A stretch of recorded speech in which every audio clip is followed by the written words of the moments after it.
네, 오늘은 취준생들이 완전 정복해야 할 기업이 바로 새마을금고입니다. 저희와 함께 공채 승리를 위해 함께 하실 분은 트러스트원 취업 컨설팅의 송진원 컨설턴트와 함께 하겠습니다. 안녕하세요. 안녕하십니까. 안녕하세요. 네, 또 진원쌤이 금융권까지 진출해 주셨는데 네네. 지금 금융권 준비하던 취준생분들이 굉장히 또 조마조마하게 지켜보던 마음이 조금이나마 안심이 되지 않았을까, 진원쌤을 보고. 네. 지금 실제로 취업 전선에서 그 금융권 분위기가 어떤 편인가요? 일단은 지금 소위 5대 은행이라고 불리우는 국민은행, 우리은행, 신한은행, 그리고 하나은행, 농협은행 등이 지금 이제 2,100명을 채용했습니다. 역대급 채용인데요. 네. 지금 이제 뭐 필기 발표도 나고 하니까 조금 계속적으로 준비를 잘하는 친구들도 있고 좀 아쉬운 친구들도 있을 것인데 그 5대 시중은행 못지않게 준비를 해야 될 곳이 이 새마을금고입니다. 그래서 오늘은 이 새마을금고에 대해서 조금 더 집중적으로 알아보고 어떻게 하면 이 새마을금고에 전략적으로 잘 지원할 수 있을지에 대해서 알아보도록 하겠습니다. 네, 진원쌤이 말씀해 주신 것처럼 이 남은 기회를 놓치지 않기 위해서 지금은 선택의 폭을 조금 넓혀야 하는 시기가 아닐까 싶은데요. 그래서 새마을금고가 현재 서류 전형을 진행하고 있어서 보다 구체적으로 어떤 내용의 채용 공고와 일정이 있는지 이 부분을 신세미 캐스터가 자세하게 소개해 주시죠. 네, 오늘의 기업 새마을금고 채용 일정부터 함께 살펴보도록 하겠습니다. 네, 먼저 22일 월요일부터 서류 접수가 시작이 됐고요. 잠시 후 2일 뒤죠. 26일 금요일에 서류 접수가 마감이 된다고 합니다. 네, 지역별 채용 새마을금고 살펴보겠습니다. 서울 지역과 부산 지역, 대구, 인천, 광주, 전남, 대전, 충남, 울산, 경남, 경기, 강원, 충북, 전북, 경북, 제주 이렇게 모집을 하고 있는데요. 그리고 지원서 접수 시에 채용 권역 내에서 원하는 채용 권역을 1순위와 2순위를 선택해야 된다고 합니다. 만약 1순위와 2순위가 복수로 합격했을 경우 1순위로 선택한 곳에 합격이 된다고 하니까요. 참고하시기 바랍니다. 네, 채용 절차는 지원자 접수를 받고 인성검사 및 서류 전형, 필기 전형, 면접 전형으로 진행이 됩니다. 서류 전형 합격자는 11월 16일에 발표가 된다고 하는데요. 네, 서류 전형 접수가 얼마 남지 않았습니다. 늦지 않도록 접수해 주시기 바라고요. 잠시 후 자세한 내용은 스튜디오에서 짚어보도록 하겠습니다. 네, 신세미 캐스터가 말씀해 주신 것처럼 서류 접수가 얼마 남지 않았습니다. 내일 모레 금요일 오후 4시까지 마감을 하고 있기 때문에 오늘 저희 방송 보시고 이제 잘 마무리하셔서 내시면 될 것 같습니다. 자, 일단 이 새마을금고 저희가 뭐 시중은행, 5대 시중은행처럼 오며 가며 많이 봤는데 좀 어떤 기관인지 진원쌤이 자세히 설명해 주시죠. 네, 일단은 그 취지하고 현황 두 가지로 나눠서 좀 설명드리자면 일단 취지부터 말씀드리겠습니다. 일단 기업은행이 중소기업 은행법에 따라 설립이 된 것처럼 새마을금고 또한 그 새마을금고법에 따라서 설립이 됐습니다. 그 취지를 보자면 일단 개, 두뇌, 향약 등 우리나라의 이제 전통의 협업 정신을 계승을 해서 전한다는 취지로 조합 회원으로 처음에 시작을 했습니다. 네. 그런데 이제 이것들이 커지다 보니까 우리나라의 경제적인 어느 한 부분을 차지하는 큰 이제 은행의 형태가 됐는데요. 그래서 국민결제 경제 발전이라는 큰 미션을 두고 진행을 하고 있습니다. 현황을 보자면 여러 가지 이제 사회적 기능, 금융에 관련한 사회적 기능을 하고 있는 가운데 2017년 기준으로 보았을 때 이제 금고 수는 1,315개. 그래서 이제 많은 분들이 동네에서도 보셨을 건데요. 네. 거래자 수 또한 엄청나게 많고 자산 규모 또한 150조가 되는 정도로 사실 아까 전에 시중은행보다는 조금 못 미치지만 그럼에도 불구하고 사실은 이제 일하기는 참 좋고 동네 곳곳에서 이제 가치를 전한다는 그런 이제 추가적인 미션이 있는 곳이라고 보면 되겠습니다. 네.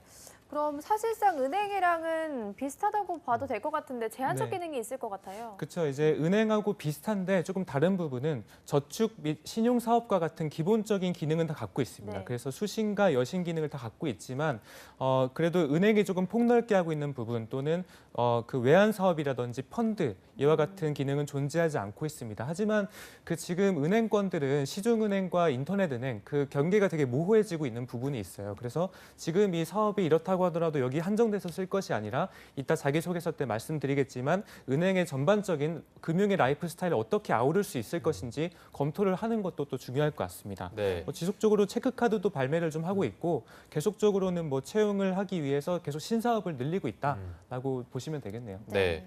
그런데 최근에 그 새마을금고 중앙회라고 해서 채용을 한 걸로 제가 또 알고 있는데 이 중앙회랑 새마을금고는 또 다른 건가요? 그렇죠. 이제 새마을금고 중앙회하고 새마을금고하고는 다릅니다. 네. 중앙회라는 말 그대로 중앙회는 이제 본사의 기능을 하는 소위 이제 새마을금고들을 1,300개가 있는 새마을금고들을 관리 감독하는 기관이라고 보시면 좋겠고요. 네. 취준생들 입장에서 이해하시기 좀 편하기로는 어쨌든 새마을금고는 지점 업무이고 새마을금고 중앙회 같은 경우는 그 지점을 관리하는 관리의 기능이 좀 더 강화됐다고 보시면 좋을 것 같습니다. 그래서 새마을금고의 특성상 개별 법인으로 운영이 되는 만큼 채용의 이제 과정에 있어서도 중앙회하고는 조금 다른 부분이 있고요. 네. 그래서 이번 채용은 새마을금고 중앙회하고 별개로 이제 새마을금고의 지점에서 근무할 인원을 채용하는 것이라고 보면 좋겠습니다. 네. 자, 이번 하반기 새마을금고 채용 규모가 또 궁금한데 규모와 함께 채용 전형에 있어서 또 새마을금고만의 특징이 있다면 이 부분도 함께 전해주시죠. 그렇죠. 이제 새마을금고의 채용 규모는 정확한 수치는 사실 내부적으로도 인사팀의 채용 담당자 아니고선 알 수가 없지만 네. 기본적으로 저에게 공지가 된 것은 0000명, 그러니까 이제 세 자릿수를 채용한다고 보실 수 있겠고요. 네. 새마을금고는 아까 말씀드렸다시피 경계가 허물어지고 있기 때문에 계속 이제 새로운 사업을 시도를 하고 있고 그거에 따라서 이제 인원이 충원되기 때문에 사실 많은 수치를 채용한다. 역대 다른 이제 5대 금융권과 비슷한 수치의 이제 증가를 보이겠다라고 생각을 좀 하고 있습니다. 새마을금고 같은 경우는 이번에 좀 특이 사항은 지점을 선택할 수 있다는 것입니다. 예전 같은 경우는 지점을 선택할 수 없었기 때문에 그 아무래도 본인이 이제 그 살고 있는 지역하고 좀 다른 쪽에 배치를 하게 되면은 퇴사율도 좀 높았을 것이고 아무래도 동기부여가 안 됐을 부분이 있을 것인데 네. 인사팀에서는 아마 그런 부분을 고려를 해서 실제 이제 지원할 때 희망하는 지역을 선택할 수 있게끔 좀 선택폭을 넓혀준 것이 취준생들 입장에서는 아마 2부 때 나오겠지만 취업준비생 인권위원회에서 좀 보고서 한 것이 아닐까라는 생각이 좀 들었습니다. 그리고 또 채용 전형에 있어서도 네. 다른 기업들처럼 블라인드 채용을 진행하고 있나요? 네, 맞습니다. 채용 자체는 지금 출신 학교라든지 출신지, 신체 조건 등 당연히 이제 블라인드 채용으로 진행을 하고 있고요. 네. 기존 은행들이 고지한 블라인드 채용의 의의를 그대로 이제 담고 있습니다. 그래서 큰 변화를 준 것은 은행권하고 가치가 이제 공통적으로 비슷하다고 볼 수 있겠습니다. 네. 그리고 앞서 진원 쌤이 말씀해주신 것처럼 자신의 근무하고 싶은 지역을 본인이 선택할 수 있다고 하셨는데 이 부분에 있어서 혹시 단점은 없을까요? 그래서 아무래도 새마을금고 중앙회하고 일반 지점하고는 이제 둘 다 좋은 직장이지만 이제 아무래도 저희 생각으로는 급여도 되게 중요할 수밖에 없잖아요. 그렇죠. 그래서 급여도 조금 다른 부분이 있습니다.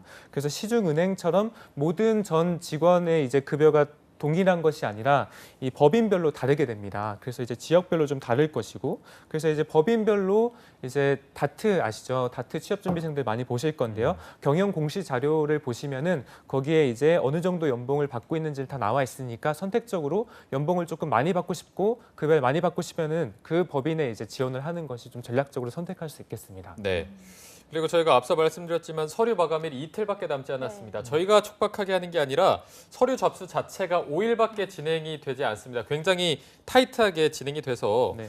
시간이 정말 얼마 남지 않았는데 이때 좀 주의해야 할 점이 있다면 어떤 게 있을까요? 그래서 이제 다른 곳과 지원이 좀 다른 부분은 지원 시에 이제 본인이 있는 절차가 있는 것입니다. 아무래도 네. 금융권 같은 경우는 개인정보에 대한 보호도 있고, 그다음에 저번에 이제 취준위에서 다룬 것처럼 저희가 이제 계속적으로 이런 그 취준생들의 인권 보호 차원에서 이제 정보 보호를 강화하는 차원에서 아마 새마을금고는 이런 것들 강화해 놓은 것 같습니다. 그래서 아이핀으로만 가능하기 때문에 이런 게 없는 경우에는 또 인증서 가입하고 해야 되거든요. 그래서 사전에 좀 체크를 해주시면 좋을 것 같고요.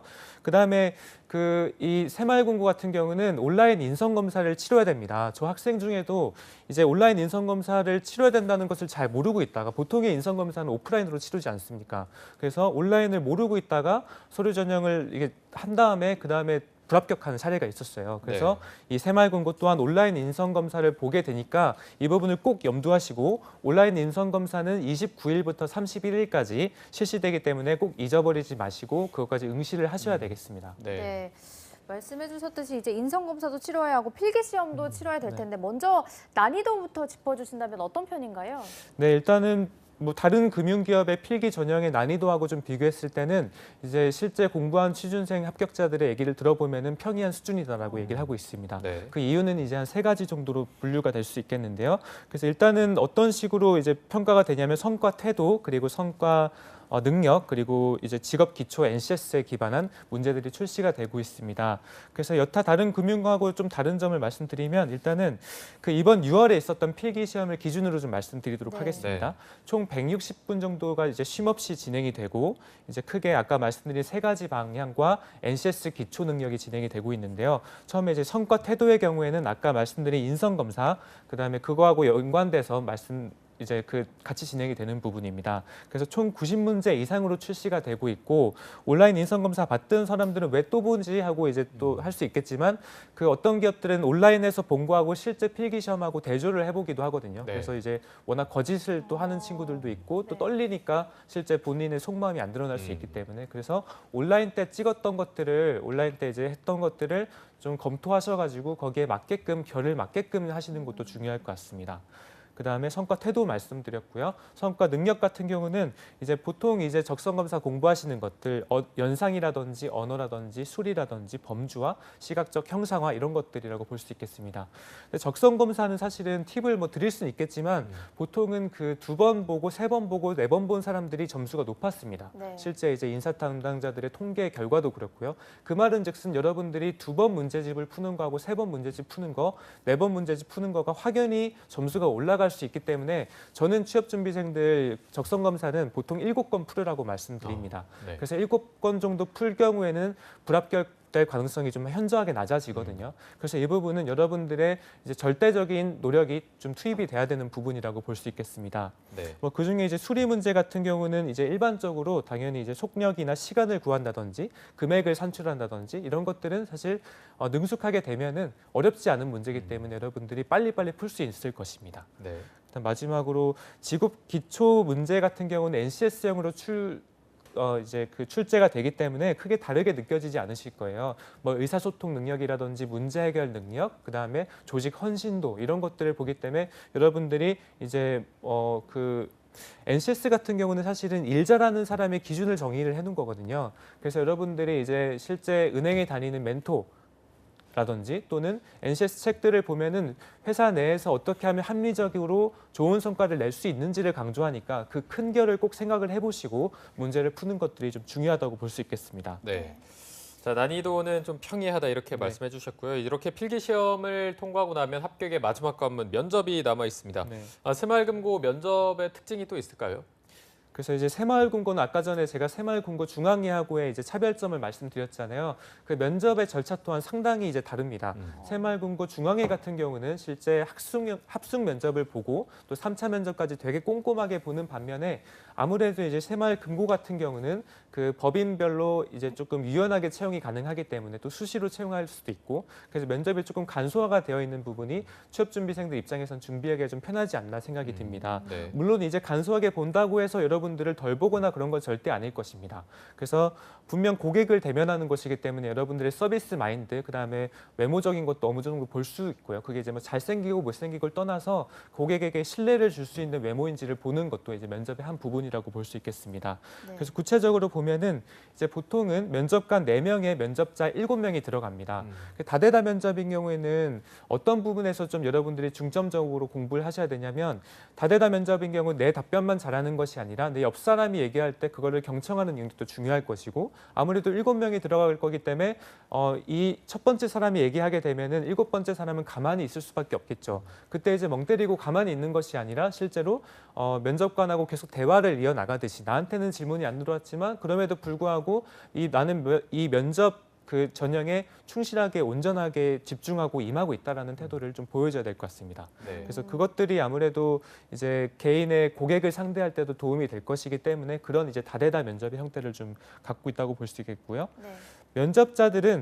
면접관들은 지점에 이제 실무 책임자들이 보통 들어가게 되고 보통 가벼운 공통 질문으로 시작을 해서 여러분들의 과거 경험을 꼬치꼬치 캐묻는 과거 경험 구조화 면접 그리고 우리 왜 새마을금고에 지원을 했는지 묻는 차별적인 질문들이 이제 고루 출제가 된다고 볼 수 있겠습니다. 네. 그리고 또 주의할 점이 이 프로세스를 그대로 따르지 않는 경우도 있다고 하던데 어떤 편인가요? 네, 프로세스를 그대로 따르지 않는 경우가 이제 있죠. 왜냐하면 그 지점을 선택해서 면접을 보는 만큼 아무래도 법인마다 아까 전에 좀 다를 수 있는 부분이 있을 것입니다. 네. 그리고 이제 아무래도 법인이 좀 다를 경우 중앙회보다는 조금 관리 가능성이 용이하기 때문에 실제 이제 최근에 이제 금융권에서 화두가 된 디지털 인재를 채용하기 위해서는 좀 다른 방식으로도 유도를 해야 되지 않나라는 생각이 들고 그것들을 아마 다른 시중은행보다는 빠르게 반응을 해서 이제 트렌디한 면접 형태도 좀 기대를 해보고 있는 곳입니다. 네, 지점을 선택하고 면접을 보는 만큼 1차 면접이 최종 면접이 될 수 있다는 점을 꼭 기억하시면 좋을 것 같습니다. 네. 자, 그럼 새마을금고 면접에서 주로 어떤 질문을 받게 되는지도 궁금한데 자소서를 토대로 주로 질문들이 출제가 되는 건가요? 그렇죠. 보통은 이런 이제 그 묻고 싶은 바를 묻거나 이제 자기소개서에 기반해서 묻는 형태의 경우에는 크게 두 가지를 보신다고 보면 돼요. 첫 번째는 가치관 적합도. 여러분들이 새마을금고에 아까 전에 제가 말씀드린 향, 두레와 같은 그런 가치관에 얼마나 부합하는지 이제 여러분들의 공동체 의식이 얼마나 있는지를 강조를 해야 됩니다. 그래서 그 부분도 보셔야 되고 두 번째는 직무 적합도입니다. 그래서 여러분들이 그런 가치관에만 공감하는 사람이 아니라 나는 그 가치관을 실제 고객에게 전달하고 매출을 발생시킬 수 있는 인재라는 걸 강조를 하셔야 되는 거죠. 그래서 여러분들이 이런 그 비구조화 면접에서는 크게 가치관 적합도와 그다음에 직무 적합도를 보셔야 되는데요. 실제 이제 기출 문제를 보게 되더라도 개별 질문의 경우에는 60% 이상이 자소서에서 출제가 됐다는 그런 통계적인 결과도 있고요. 네. 그다음 지원 동기라는 것 이제 기초적인 것부터 왜 새마을금고냐, 새마을금고 중에 왜 이 지점인지도 물어보는 경우가 있었고 실제 과거 경험 중에 팀워크를 발휘해서 성과를 달성해 본 경험이 있는지 공동체 의식을 묻기도 했으며 실제 금융권이 이제 입사를 하게 되면은 어떠한 전문가로 성장을 하고 싶은지 이렇게 이제 왜냐하면 금융권이 현재 지금 기존의 포트폴리오를 넘어서 신사업을 계속적으로 하고 있기 때문에 그런 거를 아는지 여부도 되게 중요합니다. 그래서 여러분들이 실제 일반적인 오프라인 은행이 아니라 실제 이제 그 온라인 은행하고의 대처 방안에서는 어떤 것들을 기여할 수 있을 것인지 실제 온라인으로 가고 있고 오프라인으로는 고객이 계속 감소할 경우에는 여러분들이 오프라인 지점의 담당자가 될 것인데 어떤 점들을 어필해서 그런 온라인 고객들을 새마을금고에 오프라인으로 오게끔 할 것인지 그런 것들을 계속 고민을 하셔야지 이런 답변을 충실하게 할 수 있다고 생각이 듭니다. 네. 자, 그럼 이제 드디어 자소서 전략을 한번 짚어보는 시간을 가져보겠습니다. 일단 항목은 3가지 정도가 되고요. 일단 항목별 난이도가 어느 정도인가요? 그래서 이제 난이도라고 하면은 이제 보통은 글자 수가 좀 긴 정도 길면은 학생들이 좀 어려워하고 네. 그다음에 SK 항목은 되게 꼬치꼬치 묻게 됩니다. 그래서 목표를 달성했던 경험에 쓰라고 했는데 경험의 구체적인 것들을 되게 묻게끔 되어 있는 게 있어요. 그래서 SK는 난이도가 좀 높다고 보자면 그 기준으로 봤을 때는 이 새마을금고의 3가지 항목은 그렇게 높은 수준은 아니다. 근데 이제 500자의 새 항목이니까 어떻게 보면 1500자 안에 내가 가진 모든 것들을 다 알려줘야 되는 것이다 보니까 오히려 추각해서 좀 쓰는 게 어려운 분들은 좀 어려울 수 있겠다라는 생각이 좀 들기도 하네요. 그래서 한 항목 한 항목 같이 짚어보면서 실제로 전략을 같이 다듬어가면 좋을 것 같습니다. 네, 네. 알겠습니다. 자, 그럼 1번 항목부터 보도록 하겠습니다. 1번은 본인의 성격의 장단점 및 가치관을 성장 과정에서 기반하여 작성해 주세요. 500자 이내로 작성해야 하고요. 아까 진호쌤이 새마을금고는 자소서를 쓸 때 좀 전략적으로 접근할 필요가 있다라고 말씀해 그쵸. 주셔서 1번은 어떤 식으로 접근하면 좋을까요? 그렇죠. 이제 제가 아까 전에 잠깐 말씀드린 게 그 산업군 적합도 그러니까 이제 비전 가치관 적합도와 그다음 직무 적합도를 말씀드렸잖아요. 이 1번 항목을 여러분들이 보시면 어떤 항목이시겠습니까? 결국 이제 성격의 장단점, 가치관을 물어봤습니다. 네. 결국 아까 전에 제가 말씀드린 가치관 적합도를 물어보는 것입니다. 그래서 이 가치관 적합도라고 한다면 아까 전에 향, 두레와 같은 그런 우리나라의 전통 정신 또는 이제 처음에 조합원을 설립했을 때 그 비전과 미션 이런 것들에 공감을 하시면서 그것들이 이제는 지금 금융에 기반해서 여러분들의 삶을 훨씬 더 이제 가치 있게 만들어주는 그런 이제 금융권의 형태로 변모가 돼 있습니다. 그렇다 보니까 이제 지점을 1,300개나 갖고 있는 것이고 이제 동네 곳곳에서 여러분들의 부모님 그리고 여러분들의 적금이라든지 이런 부분 책임지고 있는 것이죠. 그래서 이 부분은 여러분들이 좀 공동체 의식을 강조를 하시는 것이 좋을 것 같습니다. 하지만 여러분들이 봤을 그 공동체 의식은 보통은 이제 보다 보면 팀워크에서 내가 리더를 했고 리더로서 뭔가 더 성과 창출했다라는 것을 많이 쓰기 마련인데 근데 여기서 이제 새마을금고의 공동체 의식은 리더의 공동체 의식과는 조금 다릅니다. 그래서 여러분들이 그냥 팀원이었다고 하더라도 우리 한 조직에 뭔가 윤활유가 됐다거나 팀 전체 성과 달성, 그러니까 내 성과를 통해서 팀 전체 성과가 달성된 게 아니라 결과적으로 이 조직의 전체 목표 달성을 위해서 나는 헌신을 했고 그 과정에서 우리 팀이 어떠한 가치를 갖고 있었고 실제 성과까지 냈는지 그런 것들을 위주로 좀 해주면 좋을 것 같고요.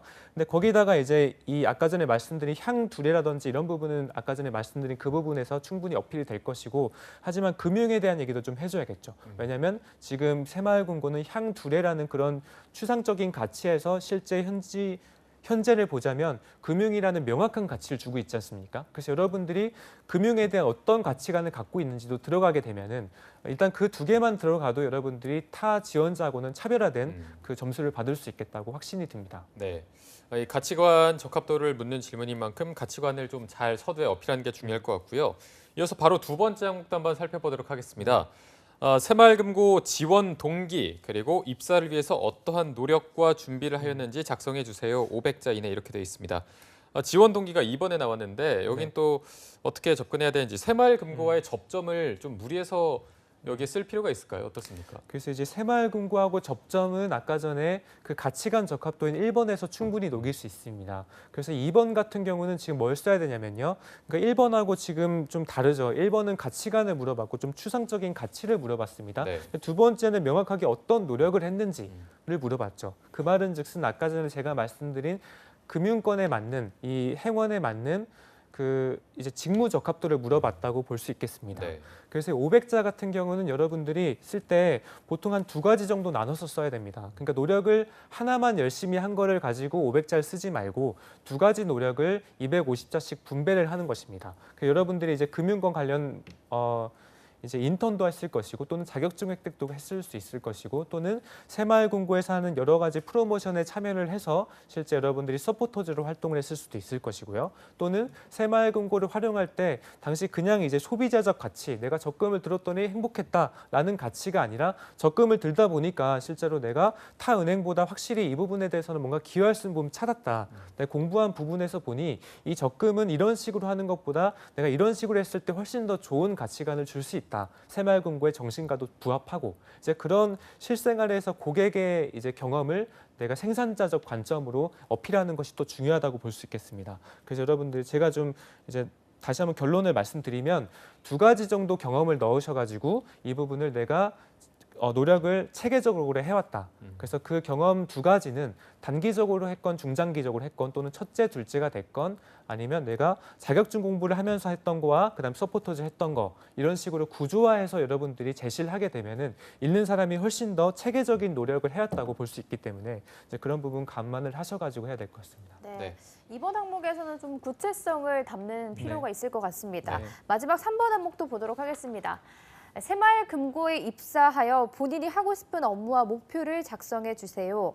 마지막 항목 같은 경우는 포부를 작성하거나 직무에 대한 이야기를 하는 거기 때문에 자칫 지원자들이 이 새마을금고뿐만 아니라 이런 질문이 나왔을 때 좀 뜬구름 잡기식의 내용이 써질 것 같은데 어떤 식으로 접근해야 할까요? 이게 이제 제가 아까 전에 또 마지막으로 말씀드렸던 이제 금융권이 변화하고 있는 것들. 소위 그냥 단순히 오프라인 점포를 통해서 고객이 오게 되는 인바운드 영업이 아니라 어떻게 하면 아웃바운드 영업할 수 있냐고 간접적으로 물어본 것입니다. 그래서 여러분들은 본인들의 자리가 있으실 거예요. 입사하시게 되면은 이제 오는 고객들을 손님을 맞이하는 것이 기본이지만 사실은 그거는 기본에 지나지 않습니다. 그래서 여러분들이 해야 될 것은 오는 고객을 맞이하는 게 아니라 여러분들의 퍼포먼스를 내셔가지고 어떻게 하면 외부에 있는 잠재 고객들을 끌어올 거냐.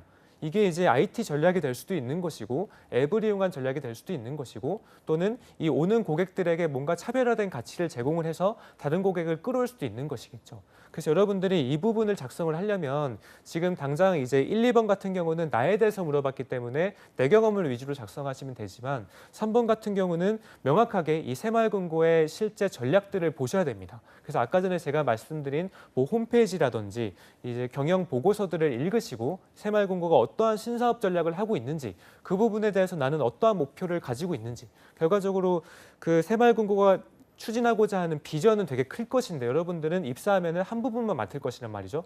그럼 그 비전을 봤을 때 한 부분을 어떻게 하면 더욱 전략적으로 활용할 수 있는지를 보셔야 되는 것입니다. 그래서 이 부분은 공부를 좀 하셔가지고 입사 후 포부를 단계별로 작성을 하시는 것이 추천이 되겠습니다. 네.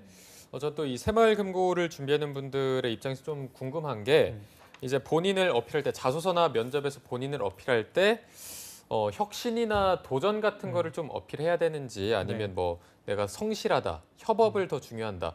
혁신과 도전이냐 아니면 뭐 성실과 협업이냐 이 중에 그쵸. 어떤 거를 강조하는 게 조금 더 그분들한테 어필이 될까요? 그렇죠. 이제 이런 부분은 1, 2, 3번 같은 경우는 아까 전에 말씀드린 가치관 적합도가 5점 만점에 몇 점인지, 직무 적합도가 5점 만점에 몇 점인지 이 정도로 이제 인사 담당자들도 가이드를 받고 평가한단 말이죠. 네. 그래서 혁신이 들어가면 5점이고 협업이 들어가면 1점이고 그런 이제 평가 점수는 없습니다. 네. 결과적으로 무슨 말이냐면 여러분들이 그 읽어봤을 때 누가 읽어봐도 이 사람은 새마을금고의 비전과 정신을 계승할 수 있는 사람이라면 5점을 받을 것이고 직무 적합도도 혁신이 됐건 아니면 협업이 됐건 문제 해결력이 됐건 그것들이 논리적으로 형성이 되고 과거 경험에 비추어 보았을 때 그것들이 합리적으로 보여지면 이제 5점 만점 받을 수 있는 것이거든요. 그래서 이제 두 가지 다 중요하다고 볼 수 있는데 아까 전에 남기 아나운서 말씀 주신 협업의 경우에는 1번에 녹이면 좀 좋을 것 같다는 생각이 들었고요. 네. 단순 협업이 아니라 새마을금고에 맞춘 협업입니다. 그다음에 혁신과 같은 경우는 3번에 녹이면 좋을 것 같다는 생각이 듭니다. 근데 이제 이 방송을 보시게 되면은 대부분 또 그렇게 작성을 하시겠죠. 하지만 제가 봤을 때 1번에 협업을 넣고 3번에 혁신을 넣으라고 해도 각각 다 달라져요. 네. 그다음에 그것들을 이해하는 것들이 본인들이 다 새롭게 재해석을 할 수 있기 때문에 충분히 이제 가능할 것이고 이제 금융권을 이해한다면 현재 이제 어떤 것이 더 중요하자면 뭐 하나만 찝으라면 저는 혁신이 더 중요하다고 봅니다.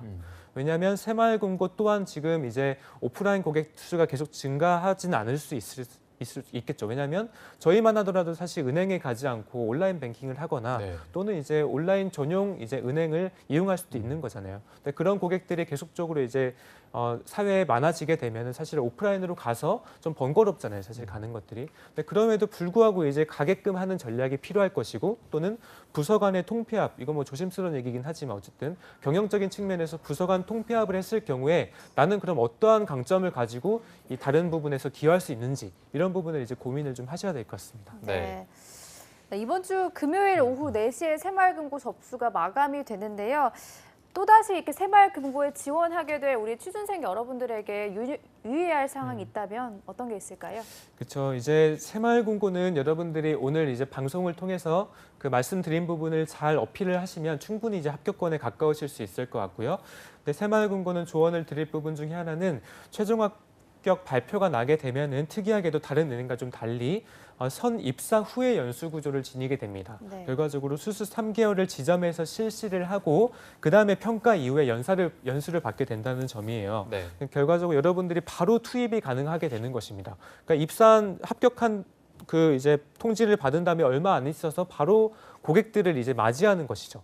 근데 이것들을 봤을 때 면접에서 중요한 게 뭐겠습니까? 순발력이겠죠. 그러니까 여러분들이 어떠한 대처 질문이 나오더라도 순발력 있게 그걸 대처하는 것이 되게 중요할 것 같고 아까 전에 이제 면접 때 말씀 못 드린 부분 중에 하나는 그 실제 그런 사례가 있었어요. 면접을 보러 갔는데 그 면접 이제 그 요원이 엘리베이터가 예를 들어 4층에 가야 되는데 8층을 누른 거예요. 이런 장난기를 발휘하는데 이제 그러면 어떻게 반응하는지 이제 보는 거죠. 네, 그렇죠. 그러니까 실제 좀 당황했을 경우에 어떻게 보는 것들을 면접에서 많이 보고 있는 것도 있거든요. 왜냐하면 바로 고객을 상대해야 되기 때문에. 네네. 그래서 여러분들이 만약 순발력이 좀 부족하고 뭔가를 하는데 난 좀 뜸들이는 스타일이다. 이러면은 면접 준비를 훨씬 더 신경을 많이 써야 될 것 같고요. 네. 아까 자기소개서 같은 경우는 가치관 적합도와 직무 적합도를 누가 읽어봐도 명문이다. 새마을금고에 정말 적합한 인재라는 느낌이 날 정도로 여러분들이 녹여줘야 될 것 같습니다. 네, 알겠습니다. 자, 이제 오늘, 내일, 모레 사흘 정도 남았습니다. 사흘 동안 오늘 진원쌤이 얘기해 주신 내용들을 토대로 해서 서류 작성 잘 해주시고요. 끝까지 마무리 잘 해주시면 좋을 것 같습니다. 진원쌤은 2부에서 또 인권위원장으로 다시 모시도록 하겠습니다. 고맙습니다. 고맙습니다.